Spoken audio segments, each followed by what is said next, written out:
Hey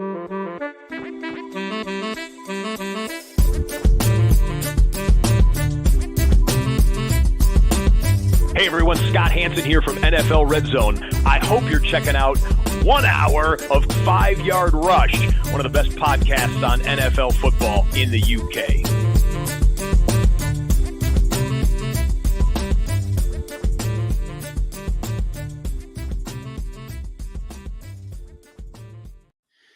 Hey, what's happening, Rush Nation? Sorry it's a little late. It is the Waiver Wire. It's week 10. It's week 10. It's 5 more weeks of the fantasy football regular season left. 5 weeks. That's it. Just 5. Not many at all. It's amazing. Every year I do this. Every year that I put all this content together, I'm baffled by how quickly the season goes. But here we are. It is week 10. So appreciate waivers. People are doing them now, already done them and need a quick check. Let's get straight into it. So this week, as always, very, very thin on the quarterback side. The advice I'd give you is lots of teams dropped Kyler Murray. Now, his ownership is, if I'm honest, it's all over the shop. I don't actually know what in different leagues, his ownership is absolutely wild. But if you haven't, I would check your leagues and I would see if Kyler Murray is available. In leagues where you have an IR spot, he's probably living on that. But you never know. So just put in a search, because he won't come in on Sleeper. They have like the top profile ads, and that's where people do their waivers every week. They do them off that list, right, of the most added players. Just have a look and just see if Kyler Murray's available. If he is, go add him. That's the best advice I can give you. But in most leagues, he won't be available. So for leagues he's not available, there's a couple of different options you can go down this week. Baker Mayfield is putting up some solid performances right now. 19 points this week. He's QB 16 on the year. Listen, it's not great, but it is what it is. He's got Tennessee this week. He should get over 17 fantasy points this week. So I do like that as an option for you.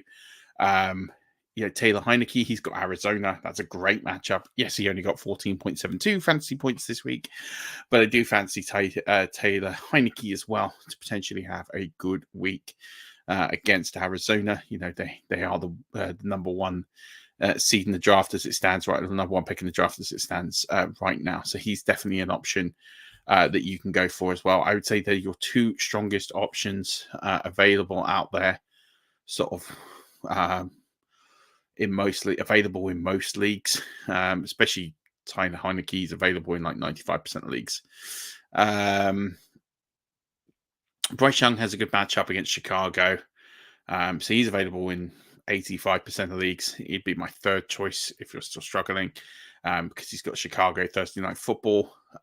He's your other option that you could look at. So they're the three I would say are your main options streaming this week, if there is for some reason Kyler Murray not available, which would make sense.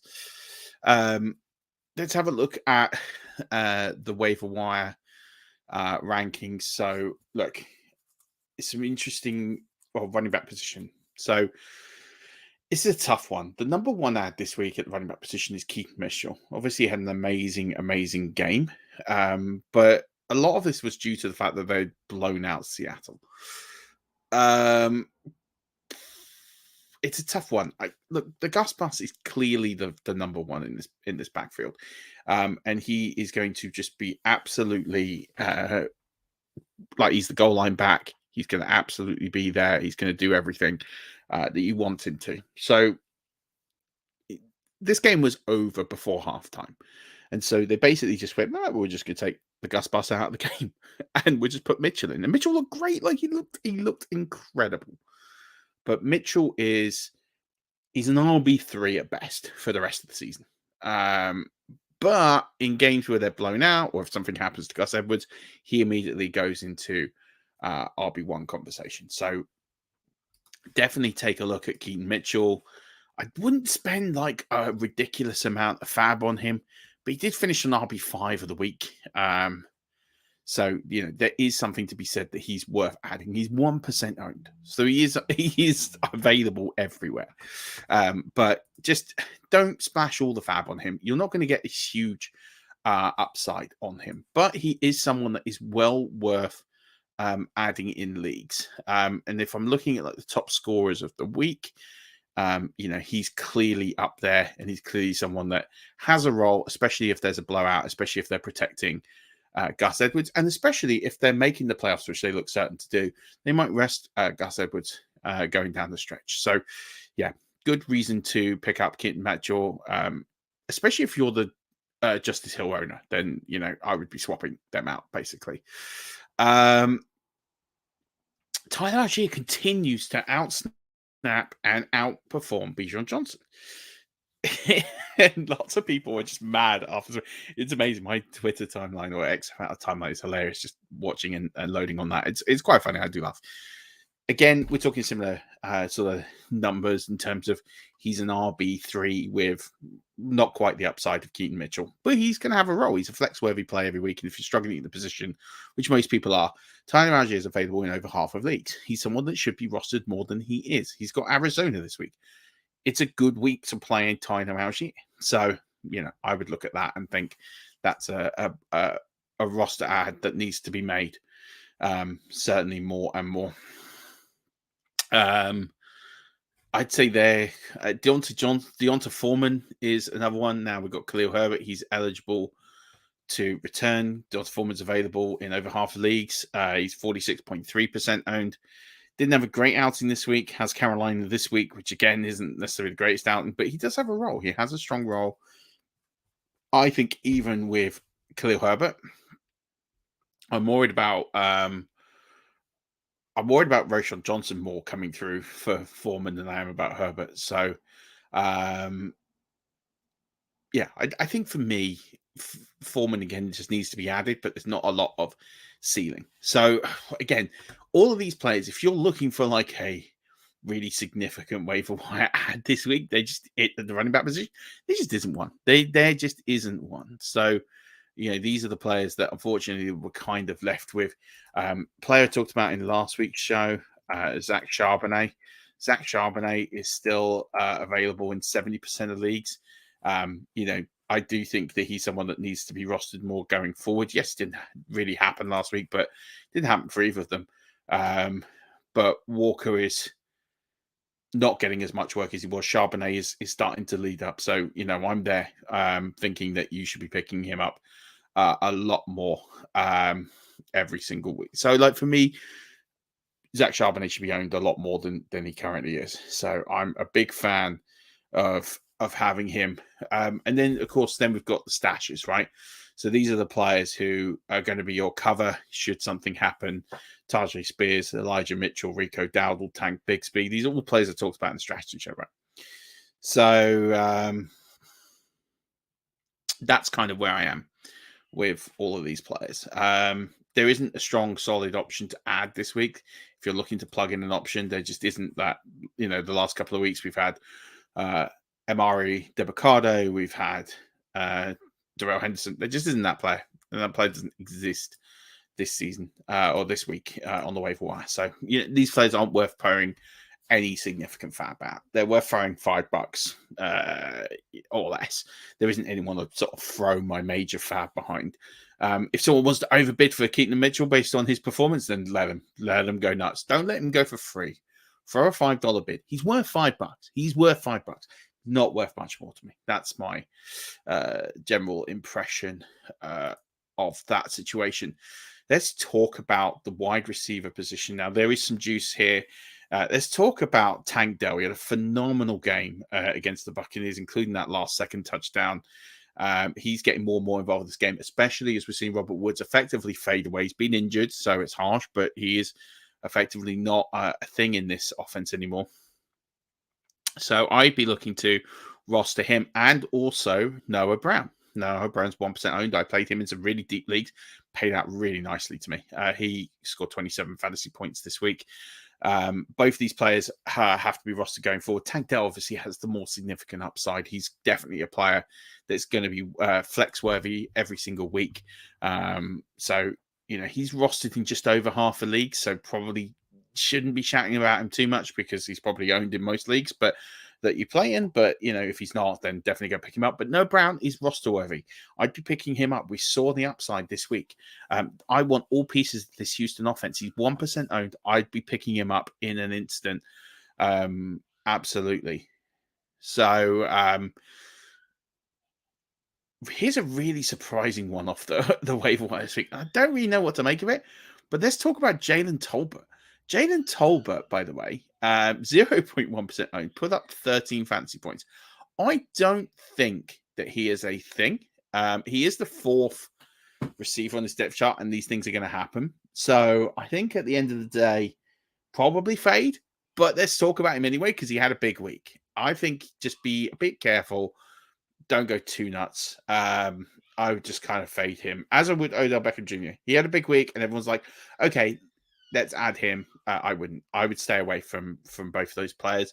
By the way, something on Noah Brown I forgot to mention. Noah Brown, 5 targets in 3 straight games. So he's definitely worth adding off the waiver wire. Let's look at some other players based on their ownership. My screen just crashed, which is no fun when that happens. Okay, so we're going to fade here. Don't worry about Juju Smith-Schuster. He's not a thing. Yes, I know he got 11 fantasy points. Darnell Mooney's a really interesting one. I'm not keen on adding him.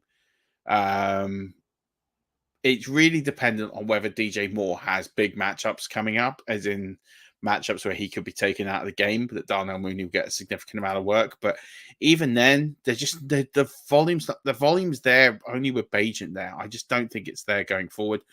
Demario Douglas, I talked about last week. He's only 21% owned. He's going to be a solid wide receiver 3 every single week. He's definitely got to be rostered. I've talked about Wan'Dale Robinson so many times. He is still available. 6.1% owned. He 13 fantasy points last week. He's going to just get that volume.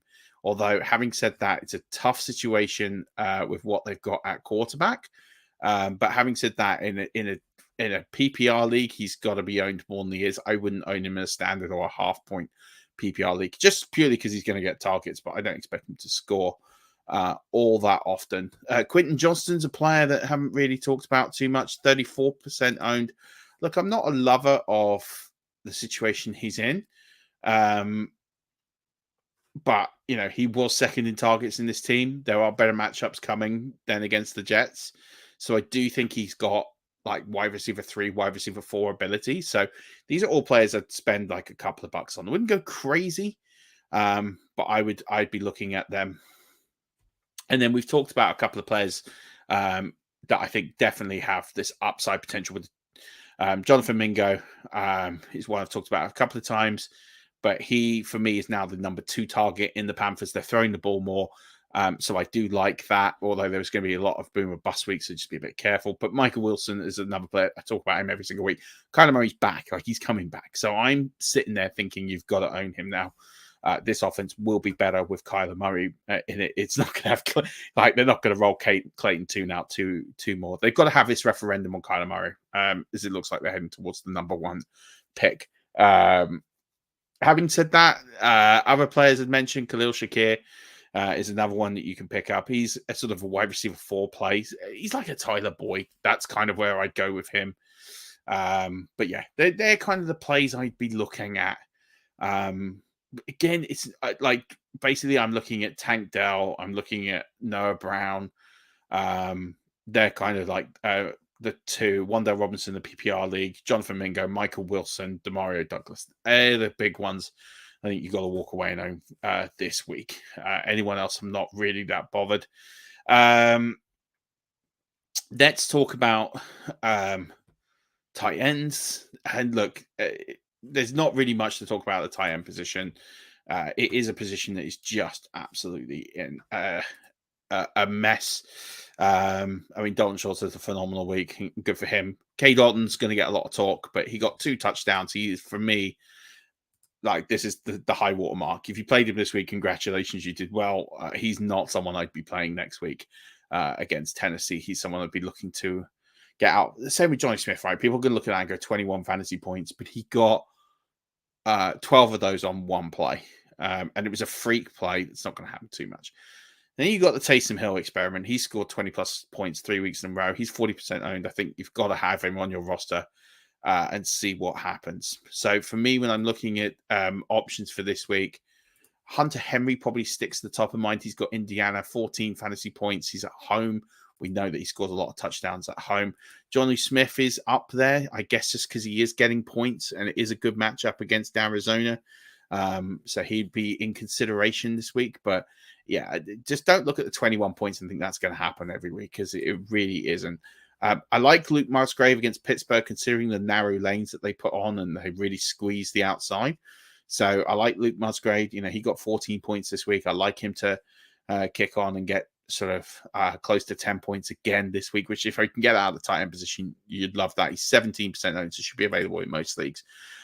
Daniel Bellinger's another one. Now, it's a gross situation there in New York, especially with the quarterback position, but they've got to throw the ball to someone. I can't see it being anyone but Daniel Bellinger and Wandale Robinson. The ball's just not going to travel down the field. So take the guys who are going to be short. In PPR leagues, they're going to be nice volumes. So you can stream him if you're really stuck at the position this week.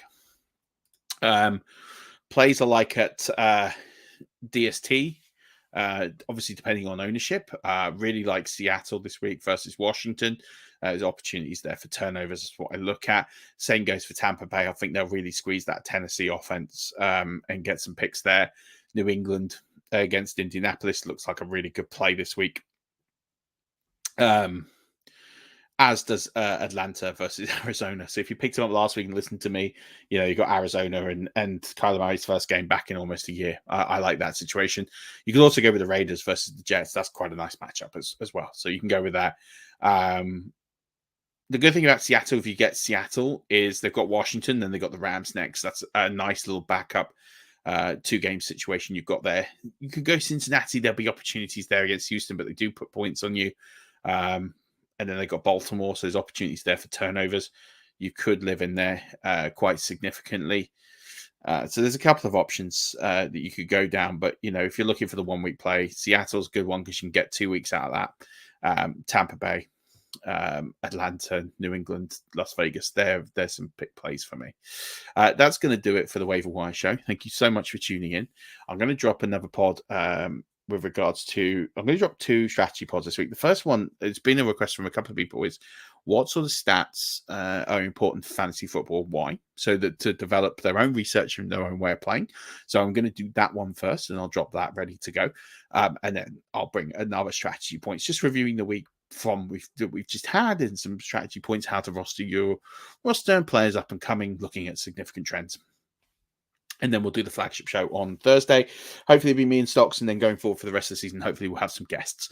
But wanted to just see this format of we've had a bit of I've not been here, Stocks has not been here. So I wanted to sort of get a pod in with Stocks, and then we'll go forward from there. But thank you so much for tuning into the Waiver Wire. I do apologize it's late, but I appreciate all of you. Don't think it's the best Waiver Wire weeks. Don't spend too much of your fab, but I hope this is a good enough week for you to pick up some strong options just for your bench and your streaming.